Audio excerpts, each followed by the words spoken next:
title, What Jesus Said About Lust That Many People Don't Know. What Jesus said about lust that many people don't know. Jesus was a Jewish prophet who lived in Palestine during the 1st century of the Christian era. As a prophet, he taught many doctrines that laid the foundation for the Christian denomination.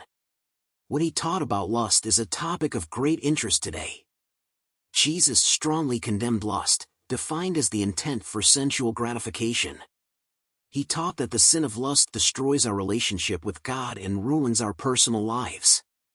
He taught that when we engage in intimate relationships outside of marriage, we put ourselves at risk of reaping greed, pride, and ever-increasing lust. Jesus compared lust to a burning fire that ignites the body and destroys the soul. He said, "Let your eye be good, guard it, so you do not yield to lust."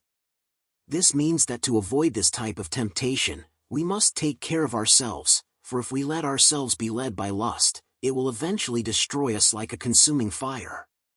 The Bible also states that lust distances us from God. It is a form of idolatry and the worship of our own bodies instead of serving God. The New Testament teaches that the deeper meaning of sexual immorality is that it separates us from God and destroys the soul. To combat the sin of lust, Jesus tells us to seek God's guidance. This means we must walk with God, live a life of obedience, and walk with God every day to shield ourselves from all kinds of temptations. He emphasized that the best way to overcome temptations like lust is to develop a deep and intimate relationship with God. The Gospel warns us to prepare for the temptations that await us. Jesus said that the strength to resist these temptations and abhor them comes from learning to fight these temptations with the holiness of God, for that is where our supply of resistance comes from. Finally, Jesus taught us that lust has severe consequences.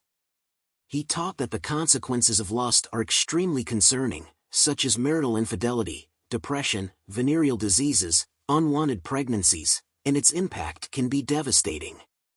Therefore, for those who wish to resist lust, Jesus offered powerful strategies. He taught us to be vigilant against temptations, to strive to seek God's guidance, and to act wisely in the face of lust. He encouraged us not to succumb to any form of sexual bondage and, above all, to fear and love God above all else.